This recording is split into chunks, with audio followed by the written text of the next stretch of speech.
Hey everybody, welcome to the Klaus of the Heart show here on YouTube.com. I'm Jason Klaus and certainly appreciate you taking time out to watch the show this week. Um, this week is going to be a little bit of a follow-up from the most recent episode that we uploaded on September 30th. And before we get into that, this is going to be kind of a two-segment show here this week. And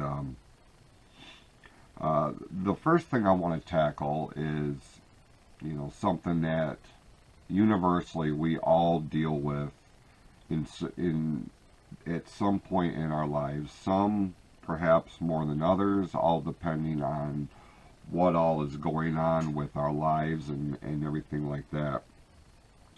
And that's conflict.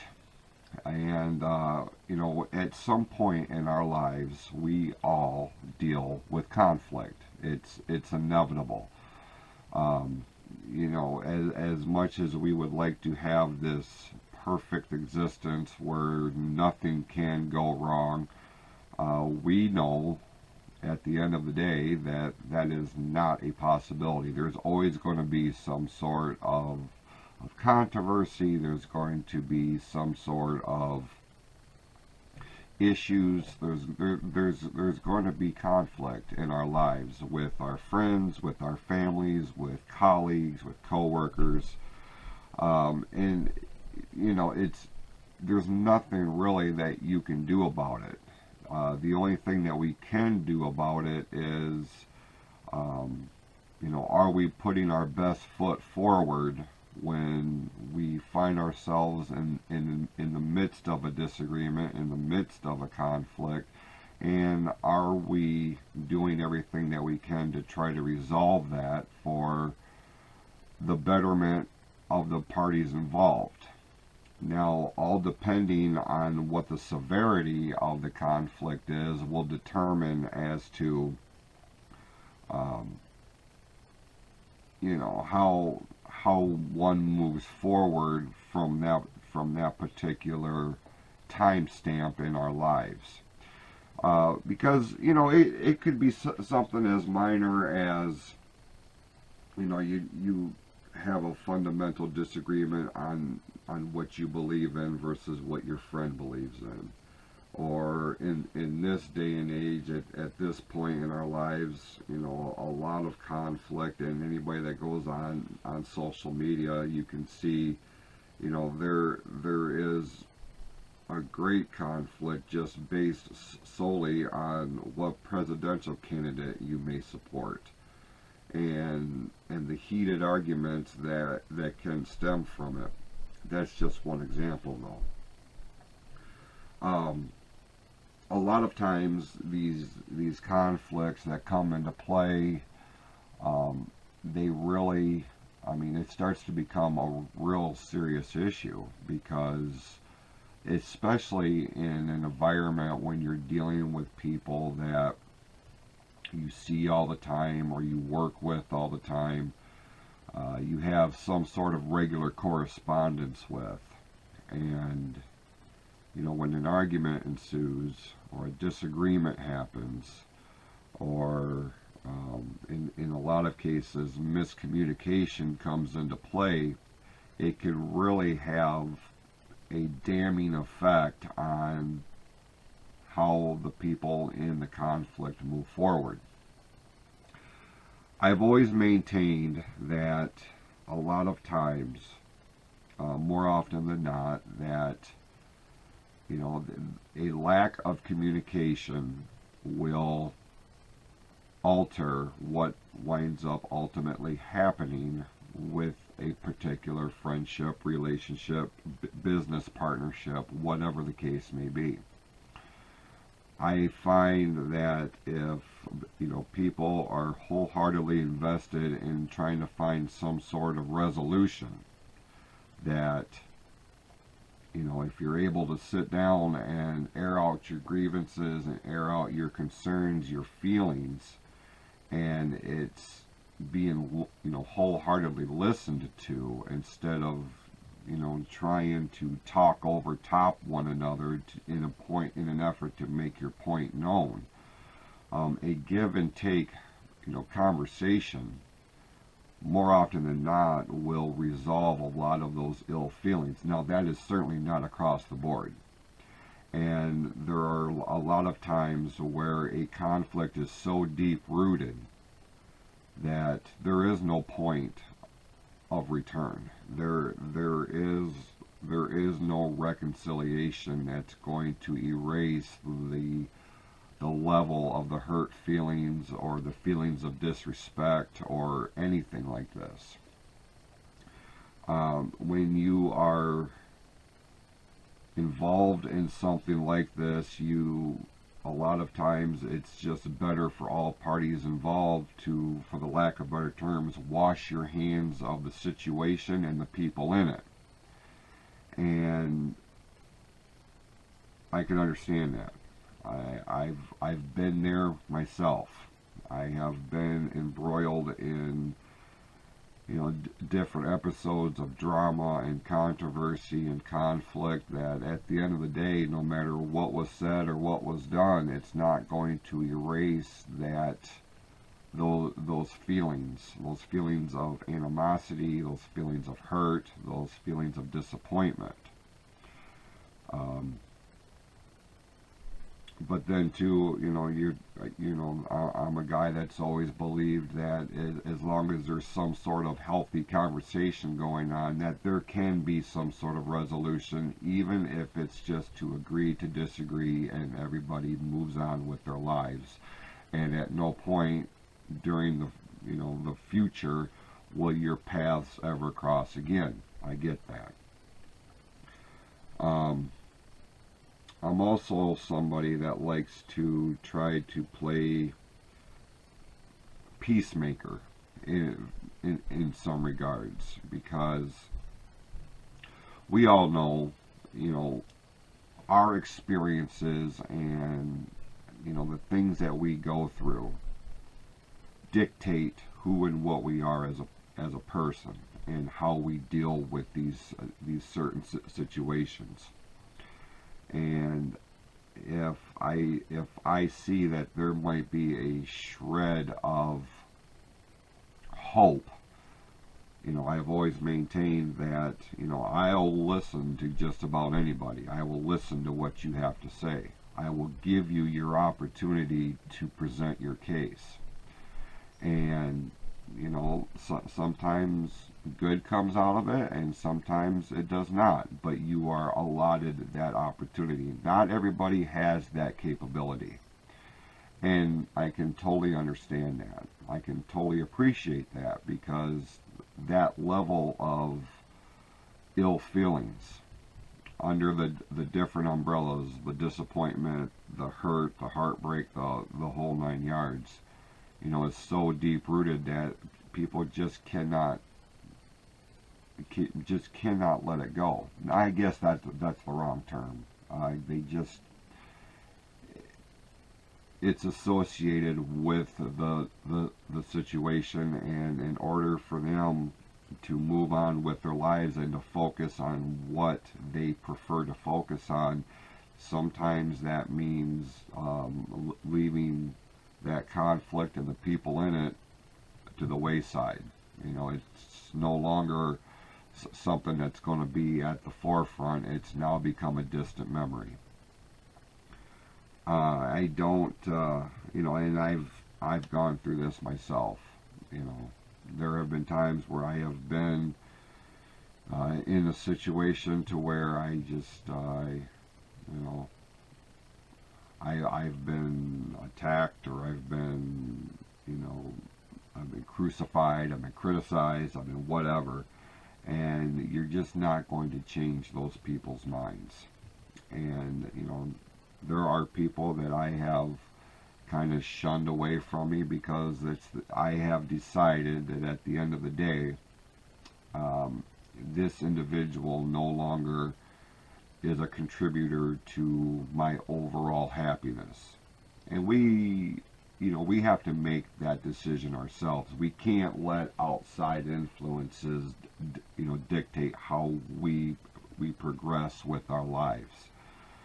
Um, and this is something that we all deal with.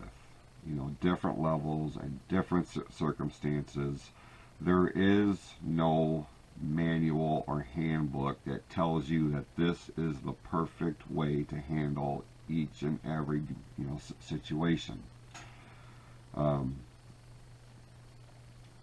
so I can totally understand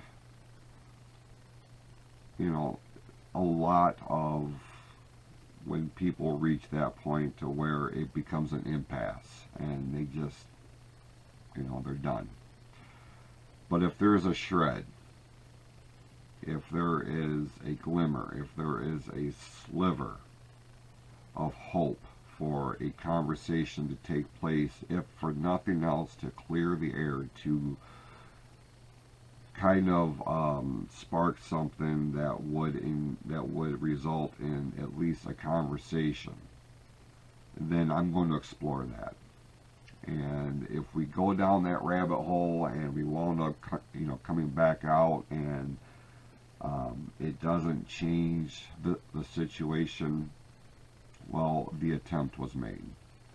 Because ultimately, if you are embroiled in a conversation, or you are embroiled in a controversy, if you are in the midst of a conflict, you and you alone are going to know what the level of feelings are that you have for the situation. And yeah, you can get people's input, and you can get people's opinions on the situation. Maybe I'm looking at it wrong. Maybe there's a key element or two that I'm not picking up, or that is flown under my radar, and I'm oblivious to it. It would take an outside source looking in to be like, well, did you consider this, or have you thought about that? But that doesn't necessarily mean that it's an automatic reset button, because it's not. And all we can do is, in this day and age, with the advances of communication that we have, if it's something that you can't, or you don't feel like you can do in a face-to-face sit down at one end of the table versus the other and have a conversation, there's other ways of communication that we can embark on. There's text messaging, there's Messenger through Facebook, there's Zoom, there's Skype, there's a number of different avenues that can be explored. And it's all up to us that if we decide that we want to invest that time into a certain situation. Some people just do not want anything to do with it, and I understand that, and I can respect that, because they just they've washed their hands of the situation and the people in it. But at the same time, there's, and I talked about it on the recent podcast, that there's right ways to handle things, there's wrong ways to handle things, but at the same time, we all want to see the change in the world where there's a lot less hate going on, there's a lot less animosity going on. And I said on the podcast that it starts with you. And it starts with, a lot of times it's just a matter of having a conversation.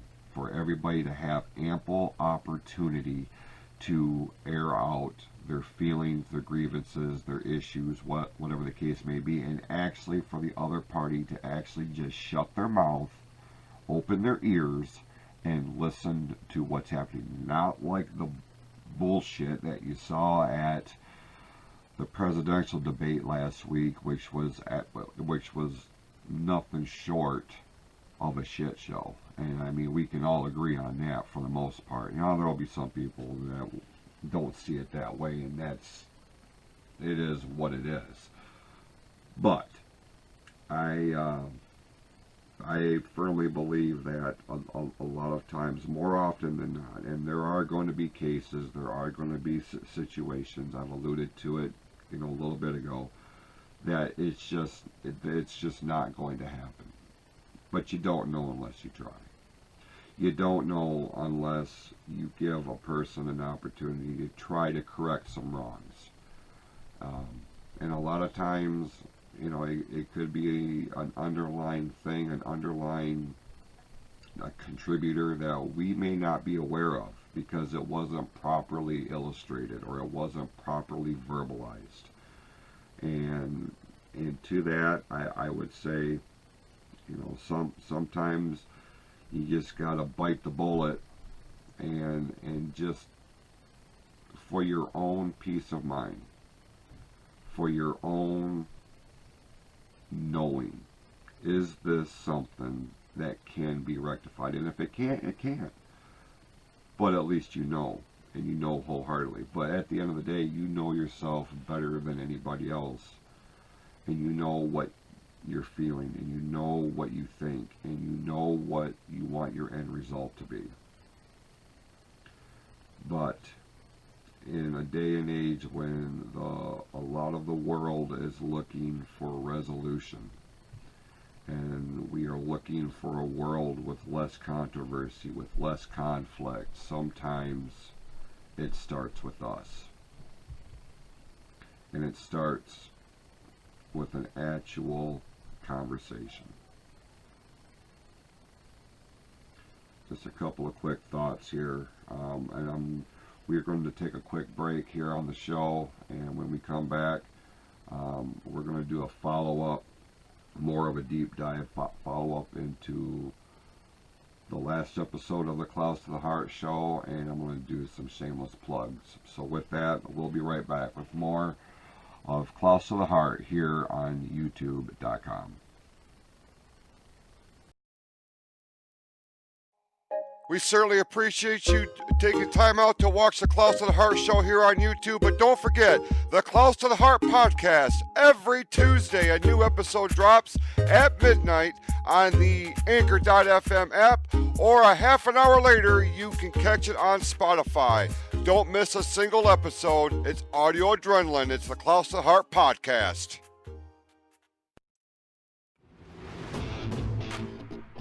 Are you looking for exclusive MWO t-shirts of your favorite wrestlers and superstars? There's only one place to check out all the latest shirts and designs available featuring your favorite MWO superstars. Look for Jacko Creations, and you can see all of their new products at facebook.com/Jacko Creations.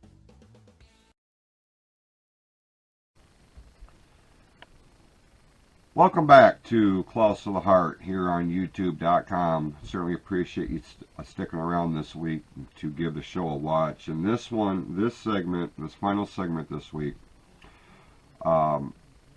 it's kind of it's going to be kind of a personal rebuttal of sorts. And it is stemming from, clearly, it is stemming from the feedback that I got from the most recent episode that was uploaded to the YouTube channel on September the 30th, and that was my conversation with Scott Ryan.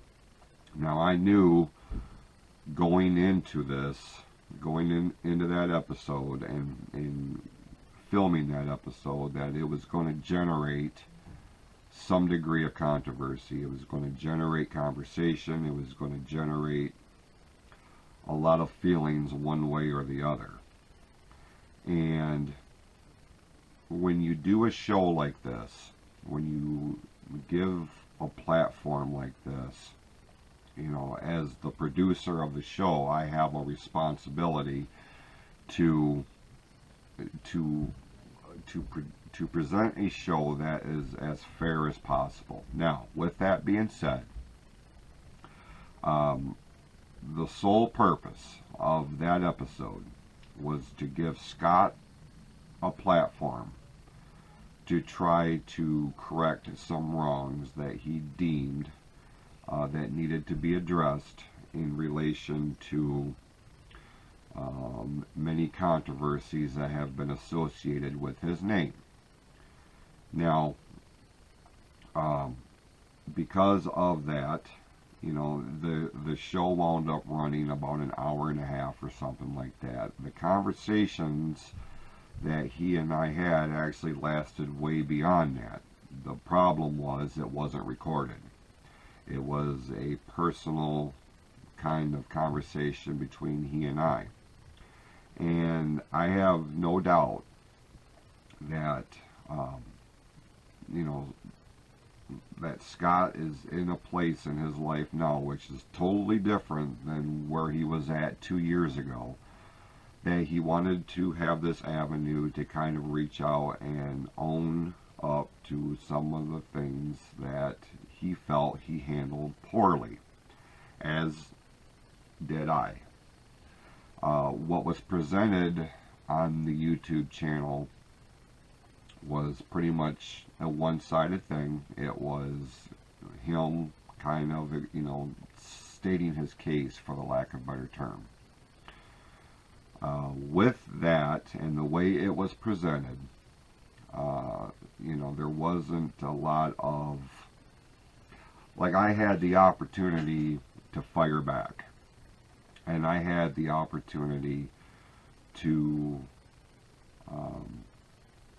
throw in more of my 2 cents, and I elected not to on the actual broadcast.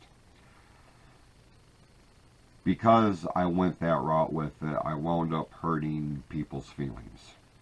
I can, looking back and rewatching it, and I can totally understand and I can appreciate where people's feelings were hurt, or there was a degree of animosity towards me, and I own that. I should have been, there should have been more of a give and take type of thing in relation to try to resolve conflict, and more importantly to defend people who mean the world to me. One person in particular that took exception to it is somebody that I have the utmost respect for, both personally and professionally. More personally than anything, because outside of the crazy world of professional wrestling, this is a go-to guy for me. And knowing that what was presented did not sit well with him really bothered me, and it made me reevaluate how I'm going to go forward in episodes like this, if there's another episode in which case there is this heavy of a topic. So I want to say, and this is my personal feelings, this is, my take on it, this is the way that I view things. I'm going to be straight up and tell you that of all the people that I have known, and of all the people that I have worked with in professional wrestling, of all the people that I have allowed into my life on a personal level, you would be hard pressed to find anybody more pure and more genuine, in my opinion, than John Campbell. And I can understand wholeheartedly, as I went back and rewatched the show, why there are hurt feelings and why there is a sense of disappointment. And I feel terrible about that. I truly do. I feel absolutely awful. Because I can understand where it, on the surface, it would seem like I did not defend John when there was criticism you know, that was directed to him during the course of my conversation with Scott, and not just John, but there were other people too that may have felt that I didn't come to their defense during the midst of this conversation. Um, but what people didn't see was the additional conversations that Scott and I had, and I I feel bad that there was this level of disappointment with that, and understand, and anybody who knows me, anybody that's ever had any kind of conversations with me off camera, um, knows what John means to me on all levels of my life. And John's been there for me in times when there was nobody else. Uh, John has been there for me to vent to. He has been there for me to confide in, and he is somebody that I wholeheartedly trust. And the fact that he took exception to what was presented made me realize how poorly I handled the entire situation, and for that I have absolutely no problem in saying that I was wrong, that I handled it wrong, that the show was edited wrong, and I didn't come more to his defense. In the situations that Scott described in his dealings with John that led to this controversy between the two of them, I was not present when anything was said or done that was described in the last episode. I wasn't in the area. I wasn't in the room. I wasn't in the arena. I wasn't within earshot of what happened. But I do know that anybody who has ever came to me and questioned me about John, I have always been a champion for him and defended him in those private conversations. Now, given the fact that the show was of a public nature, I should have been probably more defending of him in relation to the controversies, but at the same time, I didn't want to speak for him either. And this is where conversation is crucial in terms of dealing with conflict, like I talked about in the previous segment of this episode. Just know that I feel extremely bad that John felt the way that he did about the show, and from the bottom of my heart, I sincerely apologize for any hurt feelings that resulted from what was presented. There's no excuse, because this show, whether it's here on YouTube or the podcast or anything, that all comes down on me. I have full control over what's presented, and it wasn't fair. And the only thing that I can say is, with I had the best of intentions when this idea was presented to me, and it wasn't even presented to me by Scott to have him on the show. I mean, he had mentioned it months ago, and I kind of put it on the back burner, but it was a mutual friend that I have again a tremendous amount of respect for, that came to me and said, what if you did this to give Scott his opportunity to kind of air out, controversies and things like this.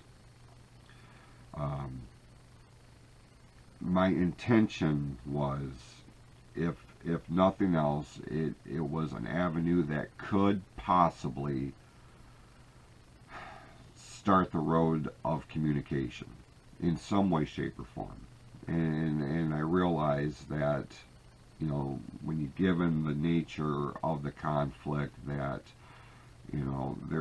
there's probably not ever going to be an opportunity where these two are going to be best friends, or even be able to share the same locker room together.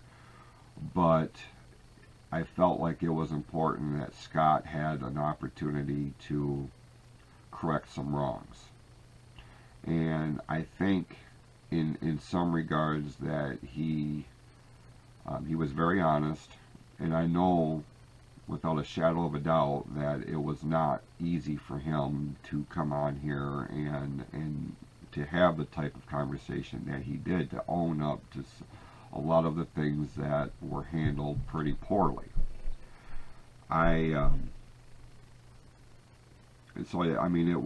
It was with the best of intentions, but it was executed poorly on my part, and I will take the blame for that. And I am truly sorry. I am truly sorry to anybody that came away from that episode with hurt feelings or disappointment or anything like that. That is the last thing that I want. And the only thing that I can do is apologize and hope that those on the receiving end of this apology will accept my apology. That's all I can do. In a lot of the aspects, I was wrong. And I'm not perfect, and I'm going to make mistakes. And even a year into this particular project, this particular umbrella, I'm still learning as I go. And this, I can assure you, has been a learning experience. And that's all. I can take the good and the bad, and focus, build on the good, and learn from the bad. And I certainly will do that, and I will certainly be more conscious about things of this nature as we move forward with this project. So I'm sincerely sorry to anybody who was affected by this in a negative manner. So my admiration, my respect, my love for John Campbell is immeasurable. My appreciation for my roster members, I say it all the time. It knows no bounds, and I'm truly sorry to anybody who may have been offended. So with that, we are going to wrap up this week's episode of the Close to the Heart Show here on YouTube. And we certainly appreciate you watching. We certainly appreciate your support.